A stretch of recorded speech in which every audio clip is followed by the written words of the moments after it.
Right, bishop versus knight. The bishop is superior to the knight, and there's a small section in Dvoretsky about the idea of cutting off the knight. Okay, so usually it's the bishop that cuts off the knight, but a bishop and a combination of other things just cut off the knight and force the knight possibly onto paths the knight doesn't want to go onto. There's a bit of the use of passed pawns going on as well in some of these positions. And knights are going to find it pretty hard to track past pawns. There's a bit of that going on, but all of this stuff is now centred around the idea of cutting off the knight.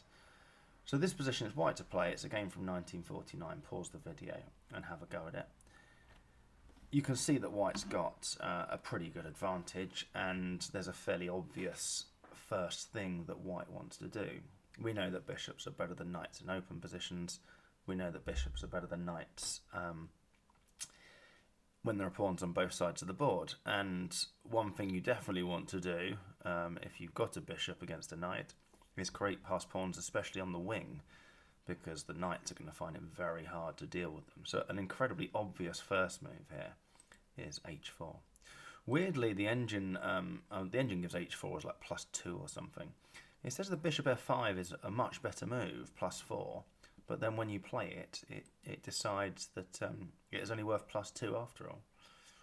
I'm not sure it's a good move. You can see it sort of has its merits, centralises the bishops, centralises the bishop, cuts the king off, and you're ready to push this passed pawn anyway. But let's just play a normal human move, h4, black swaps. And then, what would you play here as black? And there's a very sort of clear move, in my view. I mean, if I was playing this in Blitz, probably even in Classical as well, the move that just sort of is screaming out is knight e5. You've got to get your knight over to try and stop this pawn. In fact, white's got to deal with this threat of forking it straight away, you'd think. And we've also got the thing that, if white just sort of pushes the pawn, next move, then you can bring your knight to g4 and attack this pawn. And yeah, I mean, it's maybe looking a bit better. I mean, h5 still winning for white.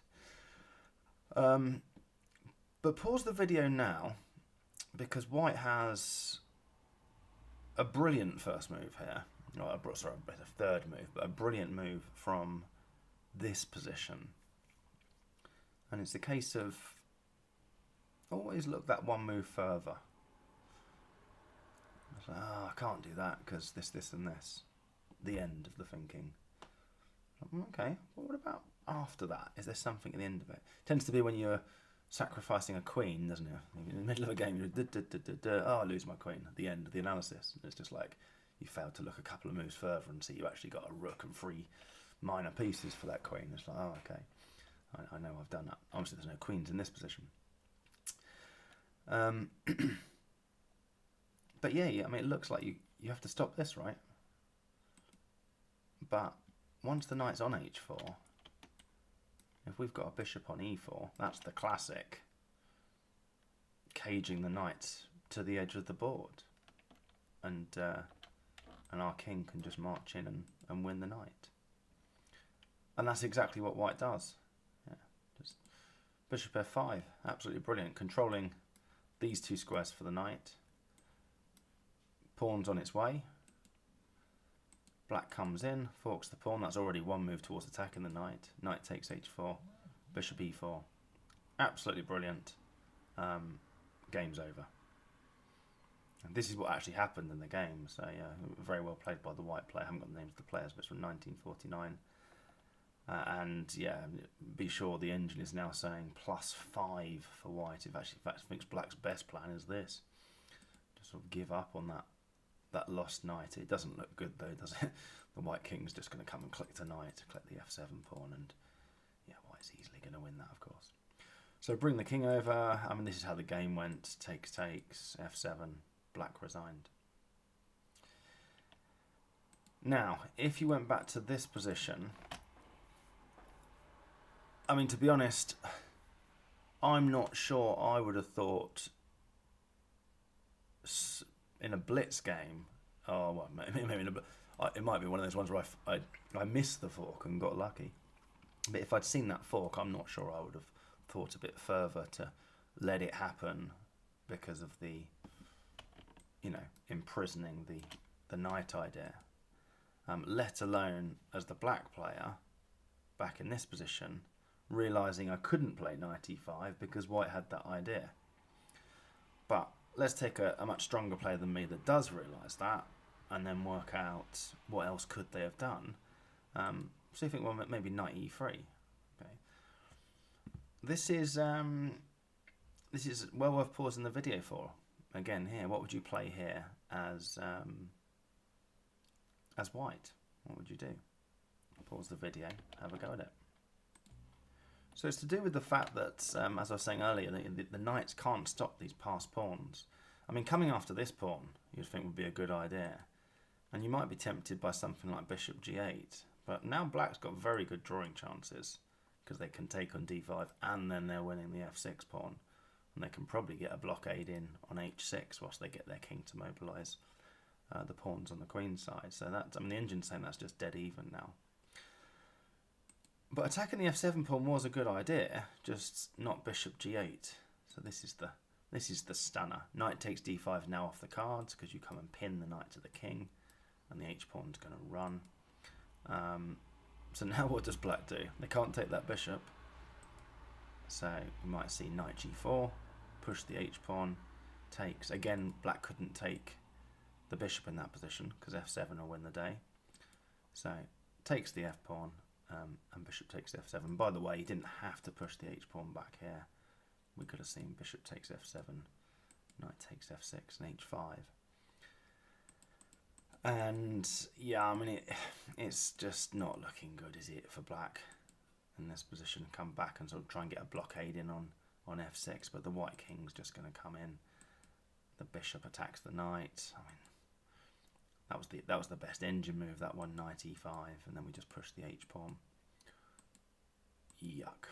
Yeah, I mean, you can see that that's just completely gone, that one there. If back in this position we played a bit more of a human move and stuck the knight on h6, then yeah, the white king's just going to come in, and I mean, you could even go into the pawn ending there, couldn't you? That's absolutely fine. Yeah, but how about that for a couple of moves? If knight e5, we just let the h pawn fall and cut the knight off. And if knight e3, we've got bishop g6. How about that? Right, next. This position's black to move. There's nothing to pause the video for here. Black's just got so many drawing moves. I mean, you could try and have a guess as to how this ended up in the tragi-comedy section of Dvoretsky's book. It's a game from 1951. And black, for some reason that only he will ever know, well, he's probably dead by now, but only he will ever have known, played this move, knight e8, sort of deliberately putting his knight in prison. I mean, this is really simple stuff. So how can I cut the knight off? Well, black's going to do it for me. Okay, thanks very much. White played king g5. I think it's all right. I'll come out to g7. White played king h6, and yeah, black resigned. I mean, the knight has no squares. If the knight goes back to e8, we can see king h7. I mean, I said king h7. I noticed that's only the third best move according to the engine. G5 apparently is checkmate in 17. The move I chose is only plus 99, not checkmate in 17. That's a very simple example of cutting the knight off. Right, this one's really cool. It's white to play. Definitely worth pausing the video for this one. How would you go about winning this position?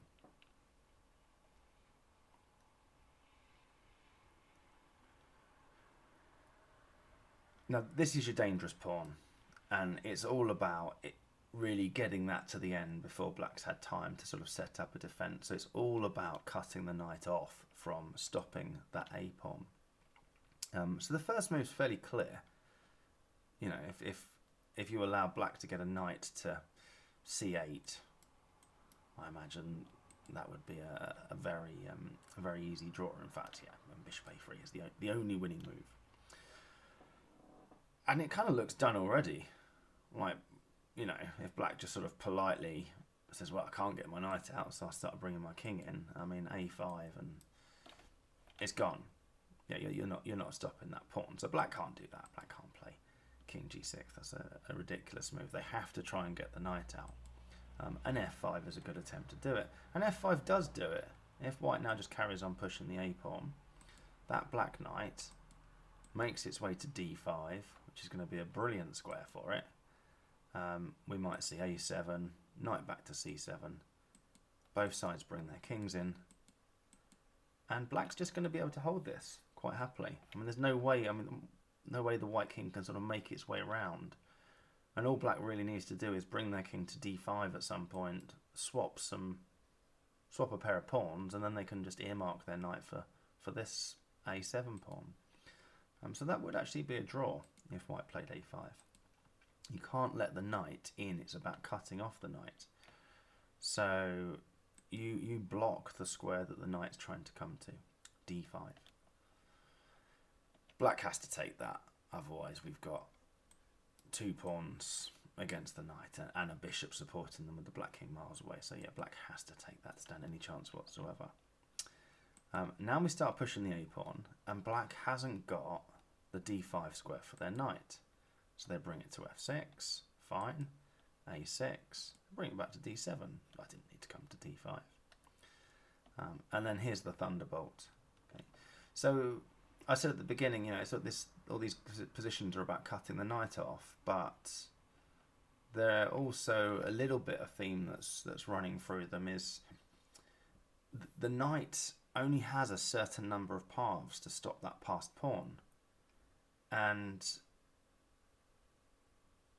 it means that the knight can't go to certain squares, which means it isn't defending those squares in the way that it normally is.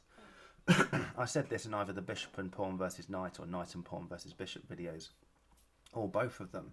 You have to kind of shock your thinking when we're down to, like, you know, just 1, 2, in this case 3 pawns on the board, and it's a bishop versus a knight, because the bishop and the knight are sort of a bit meaningless. It's the promotion of the pawns that's going to win the game, if the game is winnable. We need to stop this knight getting to b6, where if it gets to a8, it's pretty clear that the black king's going to get across, and you know, we could even use these to do a bit of sort of deflection as well. But it's a pretty clear draw. We have to stop the black knight getting to b6. Have to. So once you've realised that is your mandate, it's like, well, how about that? Bosh. Wow. And then as black, you're like, oh.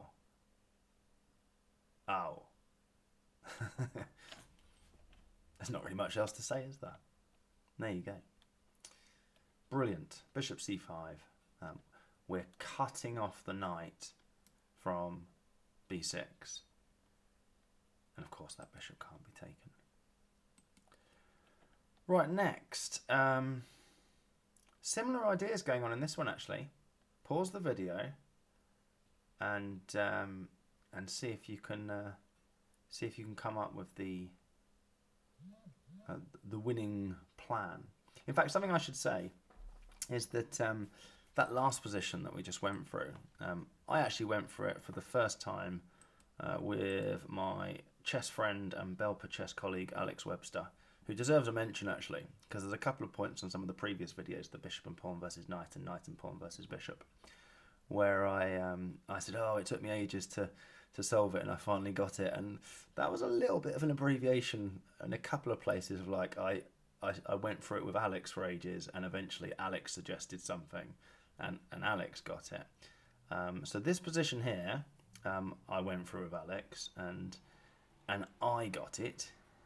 And this next position, Alex found, like, the thunderbolt move.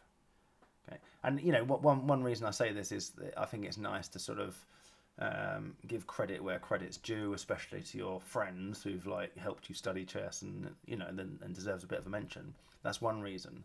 But the more important reason for mentioning it is like, you know, are we doing all this stuff to get any better at our chess? So in this position, the thunderbolt came here because the knight can't take the bishop. And yet 10-15 minutes later, having seen that,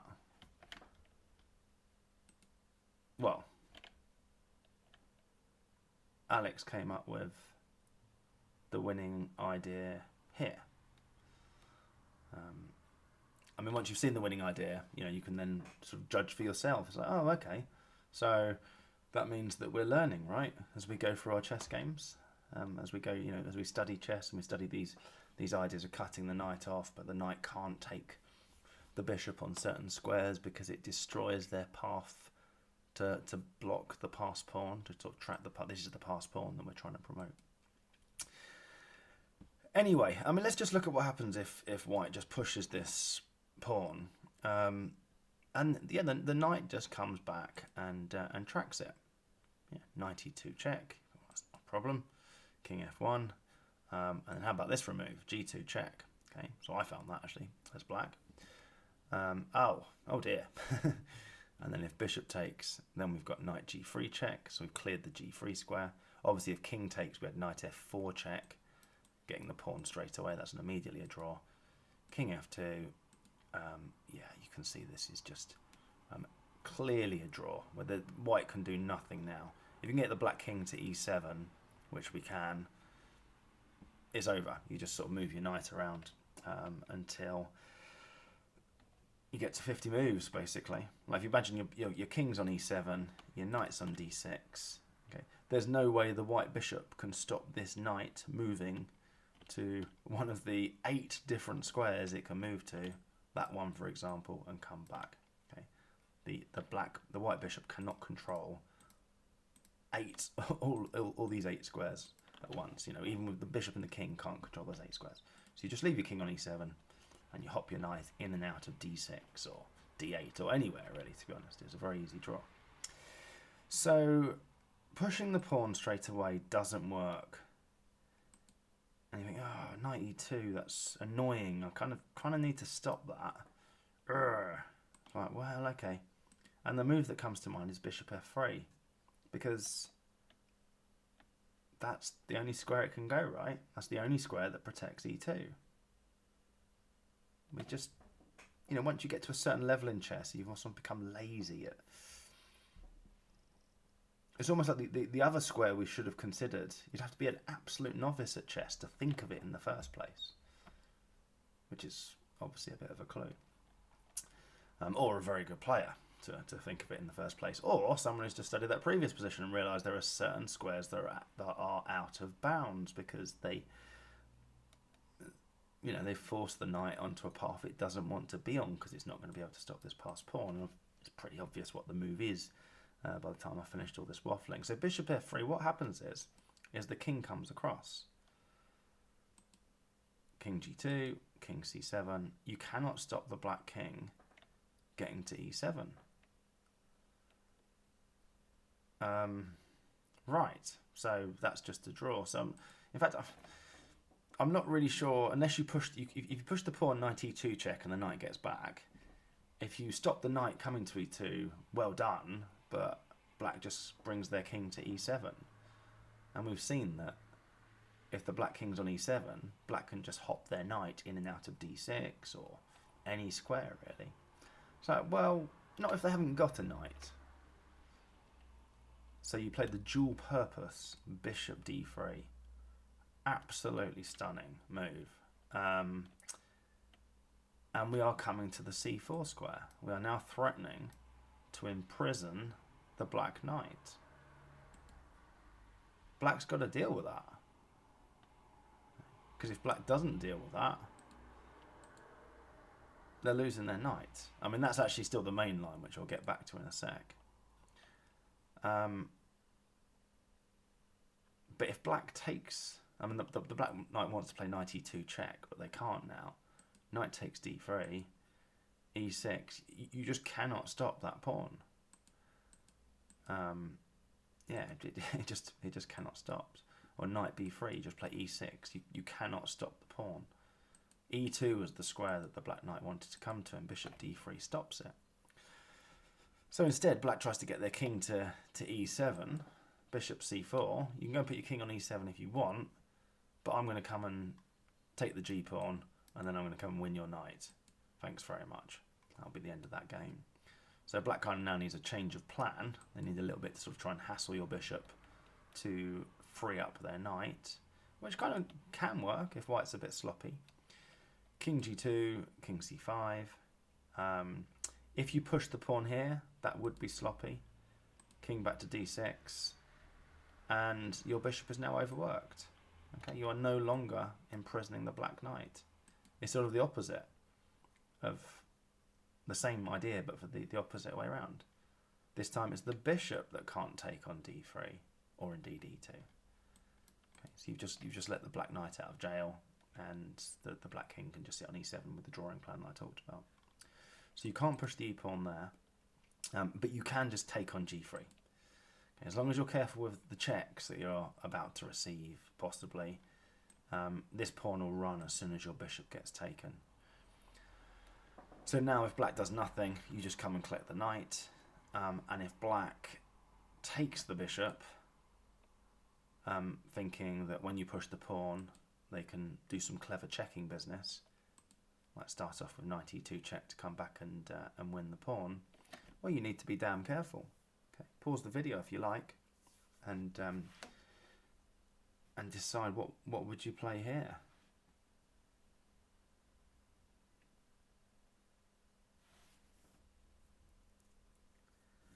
I mean, a couple of squares suggest themselves. g4, that's the maximum distance from the knight. h2 maybe, that's quite a big distance from the knight. Certainly not g2 or h3, where the pawn drops straight away. Certainly not h4, because of knight f4, pawn moves, and then knight g6 picks up the pawn. What's wrong with king f2? There's a problem with king f2 and I've forgotten what it is.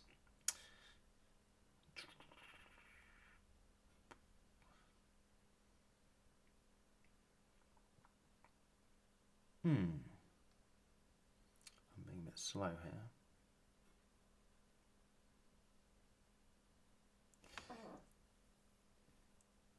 Oh yes, king f2, you would come to c3, and then you're threatening to d5 to block the pawn, or if white moves the pawn, e4 check, and then back to d6.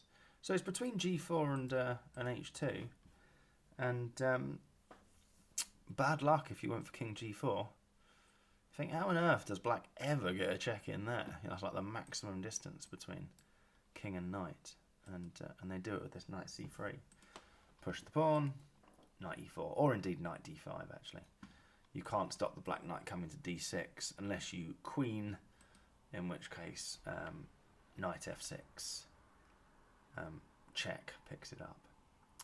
In fact, interestingly, white has only one drawing move here. So there's only one move here that draws for white, and it's actually e8 equals knight. So that's the only way to draw the game.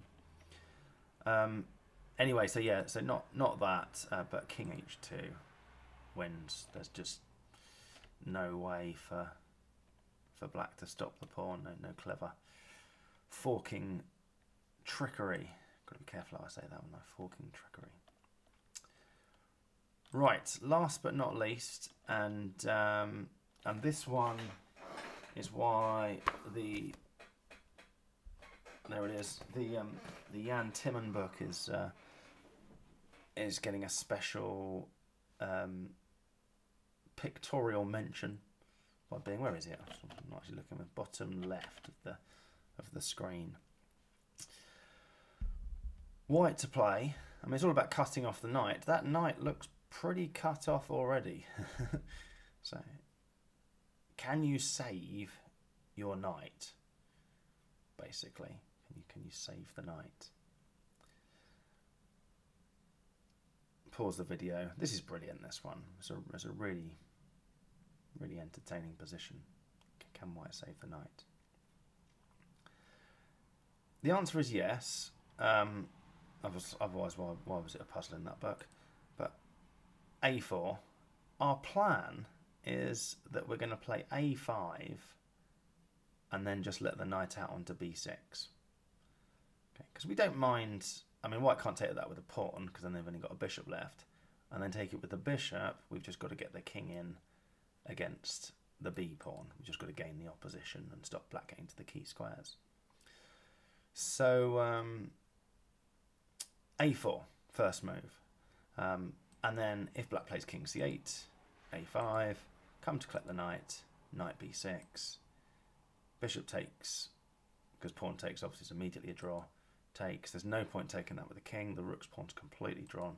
Got to take it and make it into a knight's pawn, but that's a draw. You can see that black isn't going to get the opposition. I mean, black needs to play king a5 or king c5 in this position, and obviously can't. So a better try for black after a4 is to stop and say, all right, well, nice idea, but I'm going to play a5, and your knight's still trapped. Okay, now what do you do? And this bit is absolutely brilliant. This is stunning, this. I mean, you could, every single move, by the way, you could pause the video and think, okay, well, how does that help? What do I do next? There's so many brilliant moves in this study, this composition. You have to play king e2. You have to play king e2.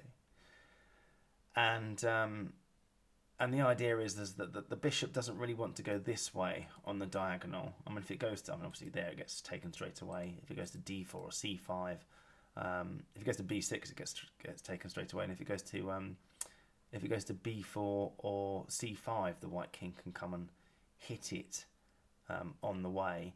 If it goes to a7, I think we're going to have a similar defensive idea to. Yeah, we can basically do the same plan. I've just noticed we do the same plan. So the only squares that make any sense for black being able to stop our defensive plan are those two, and white would gain a tempo by hitting the bishop as we come forward with the king. Or if it was on c5 and our king was on c4 and the black king was on c6, then the knight's got c7 to escape from because we're hitting the bishop. Anyway, all of that, you think, what are you talking about? Why can't black just play bishop g1? And they keep their bishop on this diagonal. King f1 is obviously a silly move coming away from the action. Then bishop a7, and surely that knight's just trapped. It's completely one for black. Then you start to come in with the king. King d3. And if the king gets to b5, that's a problem for black. So black comes and shoulders the white king away. The knight's still trapped, and you can't get your king to b5, so black can just rearrange a defence of the a5 pawn and then come and win your knight with king b7. Again, could pause the video here if you wanted. How are you getting that knight out? So I just do that. That'll get the knight out. King takes c7, king b5, bishop b6, only way to defend the a pawn. King a6, and black is in zugzwang. They can't move the bishop because they lose the pawn. And they can't move the king because they lose the bishop. Unless they play king c6, which is stalemate. How about that? And it's very, very precise. You have to play a4 and then black plays a5 before you play king e2. Okay. By the way, if you play king d3 in this position, you're lost. Knight c7 takes there, bishop e1. Okay. So back in this position, you have to play king e2 first to force the black bishop back to g1. Okay. Or a7. I think a7 would be the same idea. Because the point is there is no square to defend, other than going back to b6. That's why black would have liked to have played bishop d4, because they can defend on c3, or bishop c5 because they can defend on b4. But like I say, you're hitting that bishop en route. So you have to play king e2 first, and then, yeah, the point is that when you attack the pawn, black has to defend it with bishop b6. I think it would be the same thing if the bishop was on a7. They would have had to have played bishop b6. I might check that in a minute just in case I've said something wrong. And finally, the move order, like I say, it has to be precise. If you think, well, I'll just do it in the other order, to be honest, I'll play king e2 first. Now you've lost. Black just played bishop g1. I think, why have we lost? This isn't lost. It's like, it is lost. Because now black goes back to the other plan of just letting you move your knight to b6. Okay, we've lost a move bringing the king this way. It's a crucial move. King c8, a5, takes, king there, king a6.